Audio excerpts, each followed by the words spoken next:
Hello, everyone. Happy May Day. I'm Richard Fink, a lawyer who specializes in workers' compensation. This is our podcast, the Injured Workers Legal Side Podcast with Richard and Paul. Hello, everyone. My name is Paul Taylor, and I hope you like my new fancy virtual background. I'm doing it the wrong way, it's this way. I'm a paralegal who spends a lot of time, just like Richard, working with workers' compensation matters, human rights matters, and such. If you want to reach either one of us, Richard or myself, you can reach us through the links below. Today's topic is deeming. This is a very fun subject for injured workers, injured worker advocates, and of course for injured worker representatives. This is where, like I just said to Richard before this, where the board says, well, we think you can work or we think you can do this, so therefore you can. And I said to Richard, and Richard, you can correct me if I'm wrong, is there's a legal principle called the absence of evidence is not evidence of something. And this is something the board seems to forget. This problem with deeming goes back 40 years. And believe it or not, 40 years ago, workers were sent to make work projects, injured workers, to make work projects so that they could then get job experience and then use their job experience to then get a real job. And once they got the real job, then of course the WSIB would reduce their entitlements and benefits. And it didn't work because the make work employers were there just to have the workers fiddle their thumbs, not to actually gain skills or some experience that would help them find work. You know, Richard, that actually makes me go back to our previous podcast on human rights. And I was angry actually when I was reading the part of it in the guides about that the employer or service provider must provide you accommodations and it cannot be demeaning in any way or belittling. And I've seen in many make work projects, like years ago when I worked for a trucking company, when truck drivers were injured, they put them in a room with no windows, nothing, sorting log sheets in a dark room. Like it was very, and these are people that women and men too, there was women drivers that were used to being outside, like, driving a truck or whatever, and the freedom of that. And it almost seemed like the employer knew that and they were playing a psychological game on them. And as I learned the law and everything, I was like, that was very, well, it is illegal. You know what I mean? In that sense. The three most common jobs that WSIB says injured workers can do is sales, customer service, and logistics. So take the injured worker who spent 35 years in construction. He has a bad back, so he can't lift. His schooling is relatively low. He's been retrained by the board for a year to upgrade his English, math, and computer skills. And he's expected to go work for Best Buy, helping people pick out their electronics parts that they need to purchase. Uh, his whole life is upside down. He has no experience, so it's not like they put him in Best Buy and had him work there at the board's expense for a year so that he sort of become accustomed to the job. He's just told to go out and get a job at Best Buy, and Best Buy is not going to hire him. He doesn't have the experience.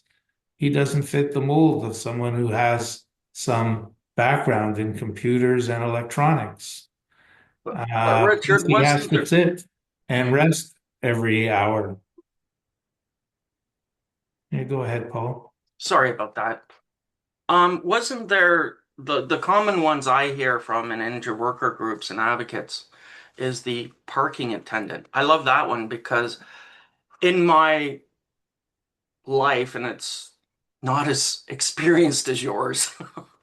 I have come across only one parking attendant person, and that's at City Hall, Toronto. Maybe one or two others in Toronto and things, but even where they used to have the booth in the parking lot, it is now a pay per use machine. So the board is just literally making these up. Another one was the famous Walmart greeter. What did you make a deal with Walmart to use this job? Well, we have a letter from the WSIB from about 8 years ago that says we will not use parking lot attendant anymore.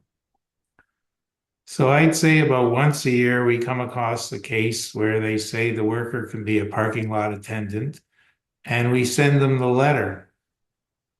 And the question is, why are the case managers coming up with parking lot attendants when this letter and the board's position that these jobs are not available has been around for at least 10 years? And it goes to one of the problems, which is the people making decisions don't have expertise themselves.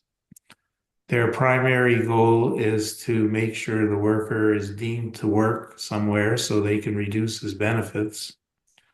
And they want to do something that's the least expensive to get him there. I agree with you, Richard, but I would also add, and I'm not, believe you me, I'm not defending the board in any way or its staff. I believe the problem with the board is it's very hierarchical, meaning, and I say this as a saying, is that the case managers can't go to the washroom unless they have a procedure or policy. They're very stuck, and I think there's a lot of pressure from above to force them to get workers back to work, and they just make up anything, causing them to make serious mistakes. I'm not defending them, but I'm saying I sense this is a major issue, where there's a lot of pressure on the case managers, where they're being forced to do things that they know or ought to know is not legal, proper, or even humane. The case that I was reviewing last week, the worker was doing construction work, injured his back. The WSIB refused the claim for a number of years. Finally, they accepted it. And because he has some college education, they said he could be a paralegal. The problems that he had was one, he's got a pre-existing attention deficit disorder, which makes him hyper. The WSIB is supposed to deal with your pre-existing conditions. In other words, if you're a one-armed person before you lose the other arm, you're not a one-armed person, you're a no-armed person. Two, when they place them to be the paralegal, because you need to be placed, do a placement before you can get licensed as a paralegal. All he did was filing for a few months. He learned no skills. Three, he's been looking for a job as a paralegal for a year and a half now, and nobody wants to hire him because he brings nothing to the law office. Doesn't that go to that test that I read once before in many decisions with the WSIAT about competitive employability or unemployability, where the WSIAT set like a five-part test, meaning your age, your functional abilities to function, to work actually competitively 8 hours a day, and your mental capacity to focus. The other funny part, again, is when you said he has attention deficit disorder or ADHD, that's a disability under the Human Rights Code. And again, they're not accommodating it because once he says it and says, look, I can't do this kind of work where I require a lot of focus, the board should say, okay, we'll eliminate these jobs. And they're just not doing it. They did it with me and pretty much every injured worker I know. Well, that of course takes us back to last week's podcast, which is could the board be sued because they're not adhering to the worker's pre-existing disability? So it's one thing if you lose one arm at work and then a year later you lose another arm. So it's not the board's responsibility that you're now no armed. But to discriminate against the person and not take into account their disabilities at the time of the accident is you're discriminating against the person as a whole. Yeah, I'm sure my client, who's very litigious, although not being a paralegal that's working, he's not doing litigation, but actually he's fighting with his landlord constantly. But he would be very excited to go sue the WSIB under human rights. the other aspect of concern when dealing with a disability that I'm not sure if I mentioned last week or not, and it flows into this with the deeming thing, is that if, like, say in this case where he has a pre-existing disability, birth, whatever, and the board's not recognizing it, once you go into the appeal process, in my experience, the board will idiotically say, well, you never proved your disability to us. That's irrelevant. You're not to tell them what your disability is according to the Supreme Court, and the Human Rights Tribunal and the higher courts, Court of Appeal and everything.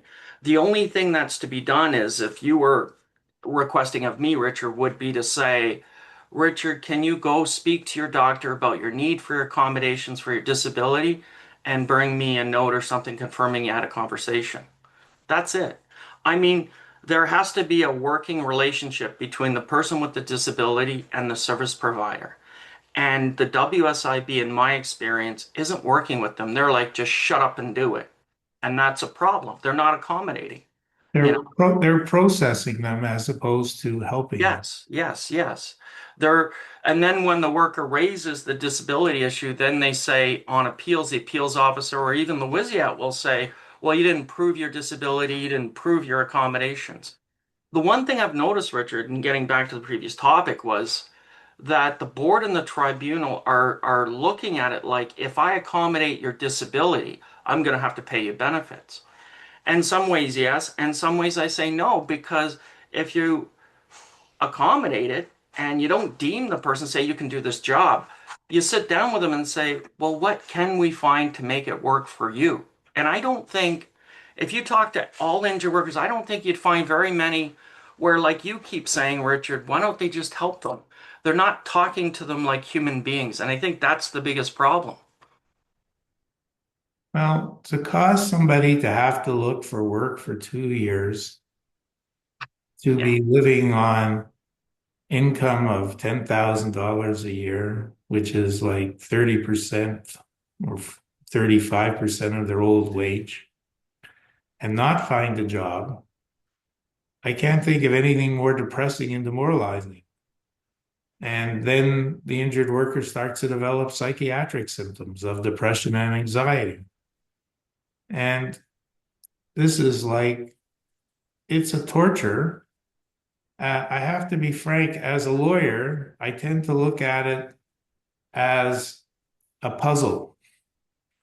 Gather up all the pieces, get to the ARO or the tribunal, get the worker more money. But if you actually spend time at the worker's house and spent a day with the worker, it will turn your stomach as opposed to just doing the logistics to make money on the lawyer side. So right now in our office, I think we have about 30 people who are fighting the WSIB on their being deemed to be able to do some type of work. And as I say, for us, it tends to look like a puzzle when in fact it's a tragedy. Yeah, I'm the same, and I would say pretty much the exact same. And even for myself, myself, and I'm not getting into my story, I'm just saying when you were talking about that other client, the paralegal, that was parallel to mine, like unbelievable. And it it it's one thing to say that, the case manager or the system made a mistake, but I don't believe this is a mistake. I believe it's intentional and I believe it's negligent. I don't think you can call it that. I think what you have to call it is they're misdirected and they're not fulfilling the objective of the act, which is to compensate injured workers and assist them so that they get back to where they were, less 15%. Well, I still reiterate, I don't think it's individuals. I think it's a systemic system failure. Yes, well, it's obviously systemic. It's not Yeah. just incompetence by the return to work specialists or the case managers. But I wouldn't agree that there's any criminal type of activity. What it is it's a failure to have any empathy. And it's a failure to use the billions of dollars that the board has in the bank to try and assist people and right the problem. So, in the case of my paralegal client who can't find a job and is extremely anxious uh, and has become hostile, somebody needs to work with him to find a placement where they pay the employer enough money so it makes the employers worthwhile to give him something experience that he can then translate to other employers because he's useful. And it takes a long time, not 3 months, which is the board's usual return to work process after the training, not 3 months, perhaps years. This person's only 45. They still have 20 years at least of employment ahead of them. Spend the time to get them back functional. They were functional once. It's not like they have no arms, no legs. They just have a bad back.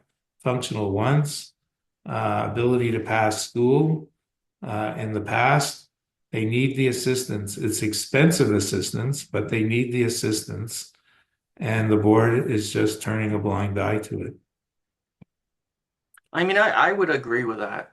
I think when I look back and I struggled through schooling and stuff and thought, if I did have, like you keep saying, the help, I would have done much better, you know. And I think that's probably most injured workers. And I just want to add another comment about the deeming subject. Is it's funny, Richard, because when I was involved with the injured worker groups, it was before Wynne had been voted out, and they had a liberal caucus in Kitchener, and there was about five of us, I believe, that had protest, to get awareness of the liberals. And Wynne came out and she talked to us. And I remember the vice president of Oniwig had said to her, are you going to help us with the deeming? And she says, well, I thought we fixed that. And he said, yeah, they just changed the name to determining. Like there's an ongoing problem clearly between the politicians and the board. Like there's this game of words, and it's like you can call it whatever you want. The end result is still the same. You're harming people, and that's my biggest concern with it. And I'd say to you, Richard, like to lawyers in the legal profession, how do you hold the board accountable when this happens? This has been going on for decades. I mean, I understand me and you, we just have to fight the good fight with individual cases, and the occasional judicial review, but it just doesn't seem to be making a difference with the board in any way. Like you were talking about the letter with the parking attendant. Well, maybe as we go through our podcast week to week, we'll come up with some ideas about trying to Yeah. solve these problems. So I'd like to thank everyone who's tuned in and Paul, and we'll see you all next week. Thanks. Yeah. Thank you. Thank you, everyone.